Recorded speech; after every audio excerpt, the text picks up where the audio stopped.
Bom dia a todos, sejam muito bem-vindos. Estão aqui ainda a entrar na sessão. O meu nome é Inês Almeida e sou gestora de comunicação aqui da Câmara de Comércio e Indústria Portuguesa. E estou aqui como anfitriã deste webinar. Dou as boas-vindas à nossa oradora, a Rita Neves, e gostaria de vos informar que este webinar está a ser gravado e que a gravação será partilhada no canal do YouTube da CCIP. Desejo a todos uma boa sessão, que aprendam muito e passo então a palavra aqui à Rita. Até já. Obrigada, Inês. Bom dia. Obrigada a todos pela vossa presença. O objetivo desta sessão é partilhar convosco as principais conclusões do nosso mais recente estudo sobre o desempenho das empresas em Portugal. É um estudo que procura analisar a performance económica do tecido empresarial, desde o crescimento da atividade empresarial, o comércio externo e a criação de emprego, mas também analisar a performance financeira das empresas em termos de rentabilidades, endividamento, entre outros indicadores financeiros. Este estudo tem por base cerca de 332 mil empresas, que são todas as empresas que no início de setembro deste ano tinham informação financeira publicada relativa a 2024 e 2023, que são os últimos dois exercícios completos disponíveis.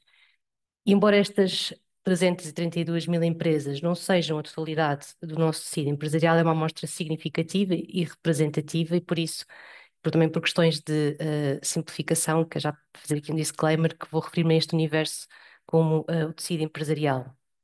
Noto também que o que aqui se pretende é mostrar o desempenho das empresas como um todo, ou seja, as análises efetuadas são ao agregado das contas das empresas, o que significa que os insights e conclusões que partilharei não são necessariamente as mesmas para um determinado segmento ou mesmo para uma determinada empresa, não é? Então, vamos começar. Começando pelo volume de negócios. Em 2024, mais de metade das empresas cresceram o volume de negócios, à semelhança do que se observou no ano anterior. E embora esta percentagem tenha sido 3 pontos percentuais abaixo do ano anterior, os valores agregados apontam para uma evolução positiva da atividade económica. Em 2024, o volume de negócios agregado das empresas cresceu 4% face a 2023, tendo em conta que a inflação o ano passado fixou-se nos 2,5%, este crescimento corresponde a um crescimento real de 1,5%.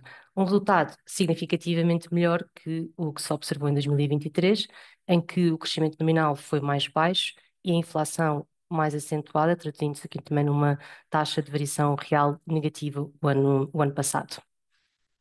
A subida do volume de negócios em 2024 foi transversal a todos os setores a todos os escalões de dimensão, mas foi mais expressiva nas pequenas e médias empresas. Estes dois escalões registaram as maiores taxas de crescimento, concentrando quase 2/3 do aumento global do volume de negócios.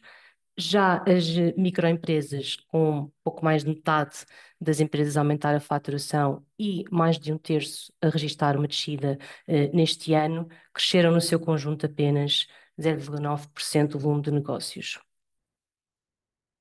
O aumento do volume de negócios também foi transversal à maioria dos setores de atividade, em quase todos os setores, com exceção das indústrias, agricultura e outros recursos naturais e grossistas.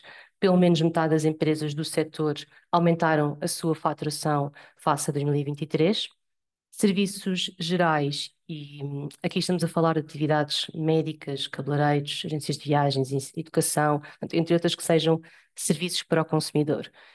Este foi o setor que, no agregado das empresas, no volume de negócios mais cresceu, portanto, com um crescimento de 16% face a 2023 e com 62% das empresas do setor a registarem um aumento da sua faturação neste ano. Energias e ambiente foi o único setor que registrou uma descida, uma taxa de variação de menos 20% do volume de negócios, embora metade das empresas do setor tenham registrado um aumento.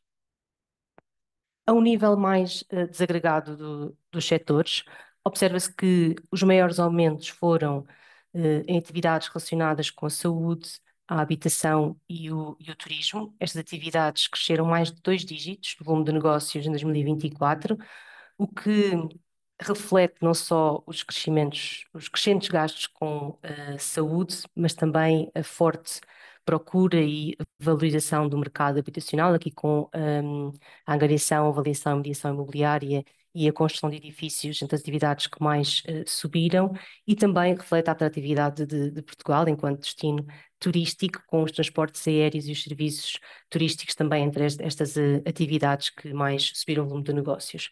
Do lado das descidas, tem-se as atividades de energia elétrica, que no seu conjunto desceram um quarto do volume de negócios, com apenas 37% das empresas a registarem um aumento face a 2023 e tendo aqui esta atividade bastante impacto no setor de energias e ambiente que vimos ainda agora com o que tinha, portanto foi o único que registrou uma descida. E também entre estas atividades que mais desceram o volume de negócios, destaco as relacionadas com têxtil e moda. Tanto as indústrias como os grossistas de têxtil e moda estão entre estas atividades que desceram o volume de negócio em 2024 face a 2023.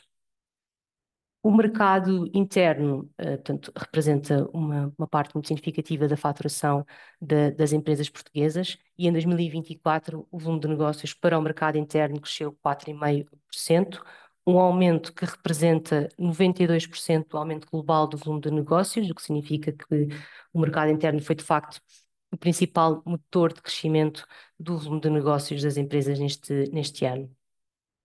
As exportações também contribuíram positivamente, embora de forma menos expressiva. Em 2024 cresceram, portanto, 1,6%, o que corresponde também aqui a uma ligeira recuperação após a descida que verificada no ano anterior. Esta evolução das exportações foi impulsionada, por um lado, pelo aumento das exportações de serviços, que cresceram 13% relativamente a 2023, e, por outro lado, pelo aumento das exportações para o mercado extracomunitário, que cresceram 11% face a 2023.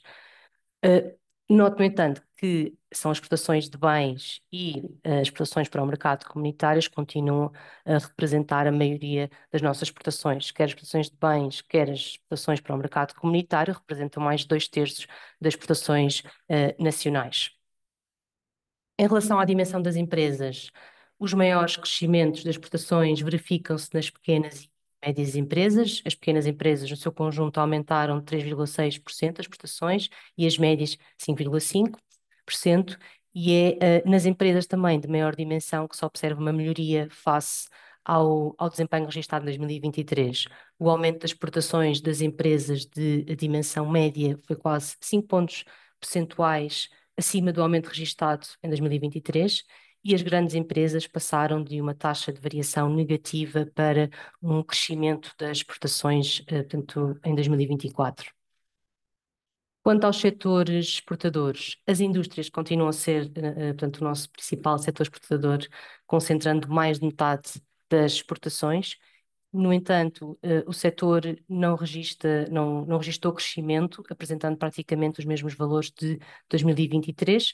Por outro lado, tem-se as exportações de serviços empresariais e tecnologias da informação e comunicação a ganhar relevo. Estes dois setores foram os que mais cresceram as exportações em 2024, representando no seu conjunto 13% do total das exportações nacionais.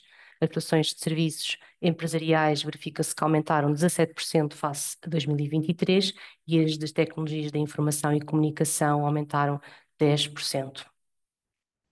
O número de empregados agregado das empresas cresceu novamente, mantendo a tendência de crescimento que se tem vindo a verificar nos últimos anos, ainda que este crescimento tenha ficado um ponto percentual abaixo do crescimento registado também no ano anterior.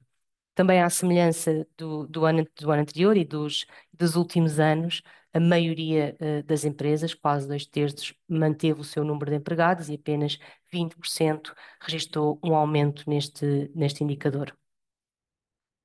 O aumento do número de empregados em 2024 foi transversal a todos os setores de atividade, mas foi especialmente aqui elevado no setor da agricultura e outros recursos naturais, apesar de apenas 20% das empresas deste setor ter registrado um aumento do número de empregados neste ano.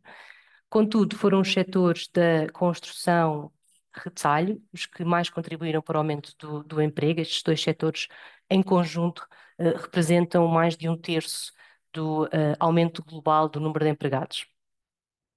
Já o setor das indústrias, embora seja o que concentra o maior número de empregados entre todos os setores, foi o que registrou a menor taxa de crescimento, com um crescimento do número de empregados de 0,7%. E aqui gostava também de acrescentar que o emprego nas indústrias de têxtil e moda, que são as que mais empregam entre as indústrias, desceu mais de 2%. E também foi das atividades que mais desceu o emprego em 2024, impactando aqui também negativamente o crescimento do emprego no setor das indústrias.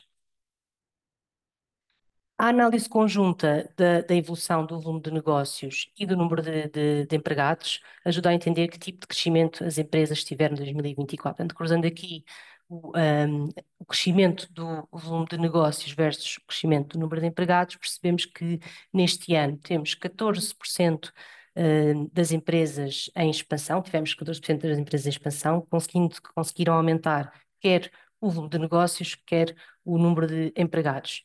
E verificamos que estas empresas têm uma dimensão média superior à do tecido empresarial e estão mais concentradas também nos setores da construção e alojamento e restauração. Estes dois setores, da construção, alojamento e restauração, foram os setores que registaram as maiores percentagens de empresas em expansão, e que cerca mais ou menos de 20%. Em situação oposta, quase um terço das empresas revelaram sinais de contração, portanto, sem crescimento do volume de negócios e do número de empregados. E relativamente a este cenário, gostava de destacar novamente as indústrias e grossistas de têxtil e moda. Como vimos, foram as atividades que mais desceram de negócios e foram também das que mais desceram o emprego. Portanto, 41% das indústrias e grossistas de têxtil e moda estiveram em contração e apenas 12% mostraram sinais de expansão portanto, conseguiram crescer o volume de negócios e o número de empregados em 2024.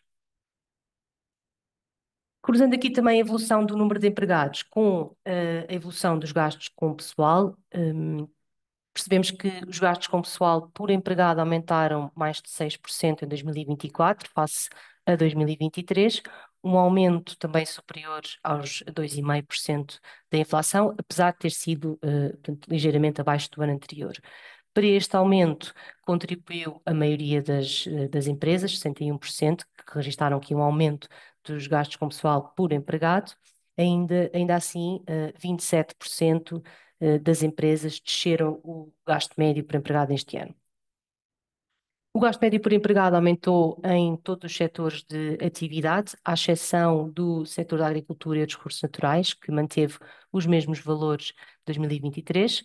O maior aumento foi nos serviços gerais, com um aumento de 10%, mas são os setores das tecnologias da informação e comunicação e das energias e ambiente os que registram o maior gasto médio por empregado, 39 e 36 mil euros por empregado. Também são setores que requerem aqui aptidões, portanto, muito técnicas, são aqui são trabalhos técnicos e daí também, se calhar, estes números que vemos.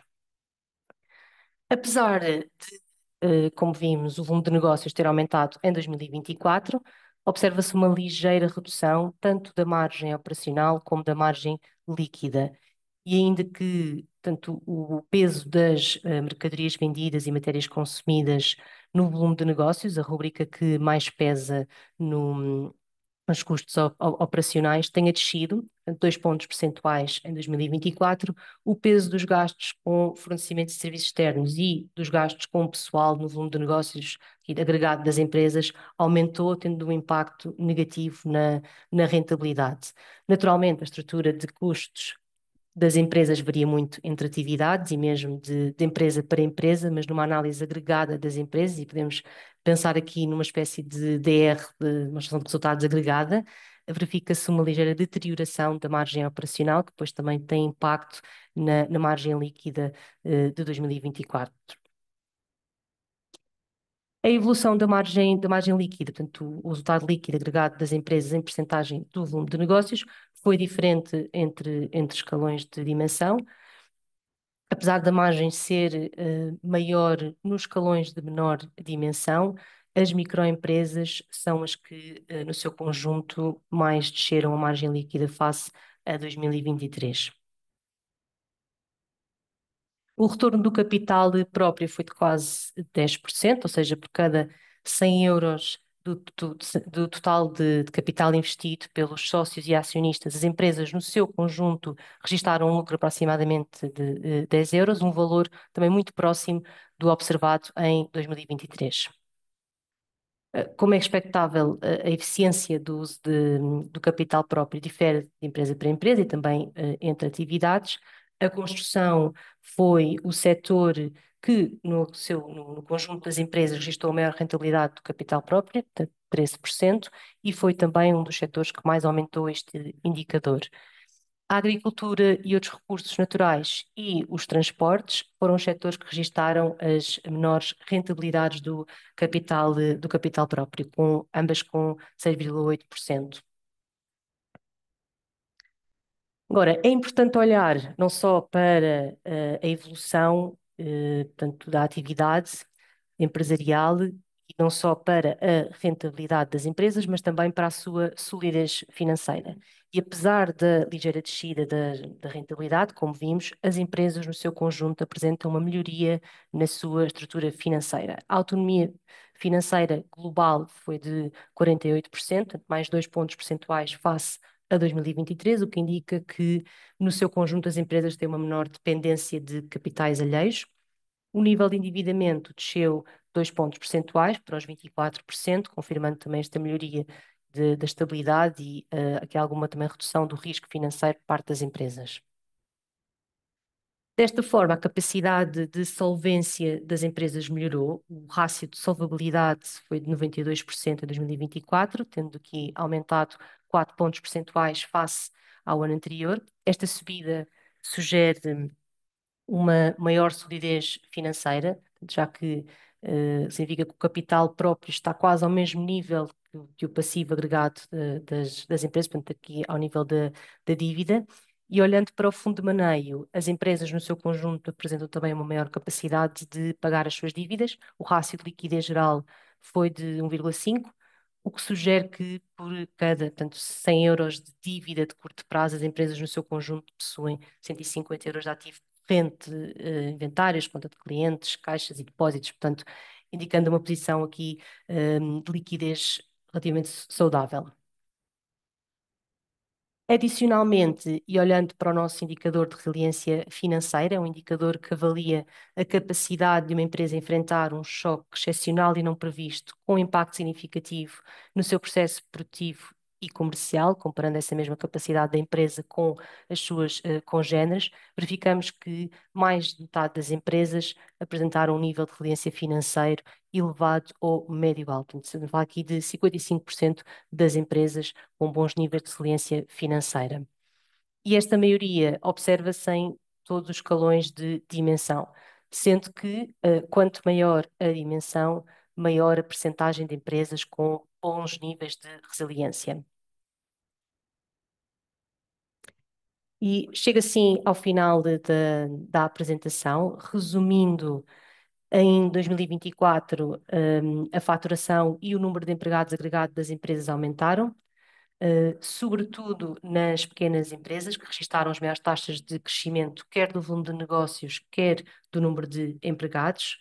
Serviços gerais e construção são dos setores que mais cresceram os negócios e o emprego. O comércio com o exterior recuperou, portanto, as exportações recuperaram, ainda que a um ritmo inferior ao mercado interno, como vimos, a taxa de crescimento foi inferior. Rentabilidade, a rentabilidade desceu ligeiramente, mas houve uma melhoria na solidez financeira agregada das empresas. Há uma menor dependência de capitais alheios e as empresas, no seu conjunto, estão mais capazes de pagar as suas dívidas. E, por último, a maioria das empresas apresenta bons níveis de resiliência financeira. Portanto, posto isto, eu diria que o panorama foi de facto positivo. No entanto, não posso deixar de falar nas tensões comerciais e geopolíticas que temos vivido nos últimos anos e que também desafiam as empresas. Embora as perspectivas de crescimento do PIB para 2025 continuem em cima da média da União Europeia, não deixa de ser um crescimento contido e as empresas não deixam também de estar isentas a certos riscos. Há que ter atenção ao risco comercial. Estas tensões podem afetar as cadeias de abastecimento e levar também ao aumento de tarifas comerciais, como vimos recentemente, trazendo custos adicionais às empresas. Portanto, leva as empresas ao reshoring e à diversificação também dos mercados para mitigar este risco, e isto também traz custos. Há que ter uma atenção ao risco financeiro. Um ambiente de incerteza pode aumentar a aversão ao risco, adiando ou reduzindo o investimento e financiamento das empresas, afetando assim também as perspectivas de crescimento. E aqui também uma nota de curiosidade: há um estudo do Banco Central Europeu que conclui que, de facto, as tensões geopolíticas podem ter impacto significativo na concessão de crédito bancário, sobretudo para as empresas. É preciso inovar para sobreviver também à competitividade global, e é preciso acompanhar a tecnologia. Estamos a assistir a uma transformação tecnológica que permite às empresas automatizarem, serem mais eficientes, mas são precisos recursos, investir na sua implementação e em mão de obra também qualificada. E por outro lado, temos o desafio, tem-se o desafio do aumento da produtividade, por forma a acompanhar o aumento do fator de trabalho que se tem verificado nos últimos anos. O emprego atingiu os níveis mais elevados de sempre e o salário médio tem vindo a aumentar já há vários anos, e, portanto, há um desafio de garantir que a produtividade das empresas também acompanhe este crescimento do fator de trabalho, e também traduzindo-se também num crescimento económico. Assim termino. Espero que tenham gostado. Obrigada mais uma vez a todos pelo vosso tempo. Deixo aqui também os nossos contactos e convido-os a subscrever a nossa newsletter para estarem a par dos nossos estudos e publicações. Acrescentar também que vamos disponibilizar o estudo no nosso blog e que, naturalmente, estamos disponíveis caso tenham interesse em fazer uma análise detalhada ao vosso segmento, mercado ou universo específico. Relembrando também que falar um bocadinho sobre a nossa base de dados, contém o registro de mais de 700 atividades ativas em Portugal, é atualizada e monitorizada diariamente e tem mais de 2.000 campos sobre cada empresa, incluindo indicadores de risco. Então, muito obrigada. Obrigada, Rita.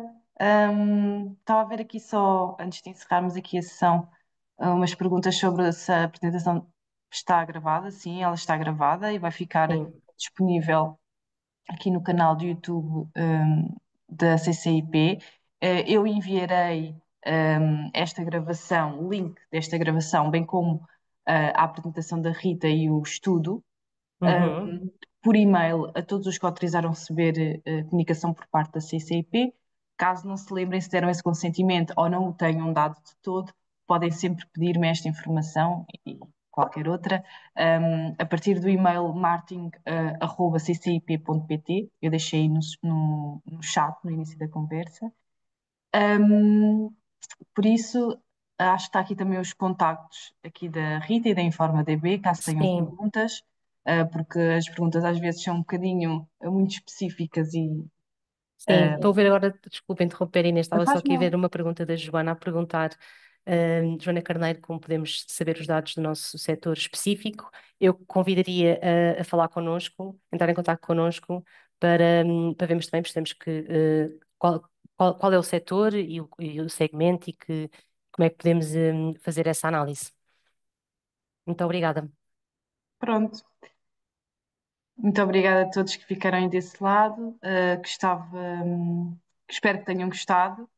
hum, e convido-vos a acompanhar outros webinars e iniciativas da CCIP, tanto no nosso website ou através das redes sociais, ou subscrevendo a nossa newsletter. Terminamos assim o nosso webinar de hoje. Muito obrigada, Rita, mais uma vez. E Obrigada. a todos. Bom dia. Boa semana. Boa semana.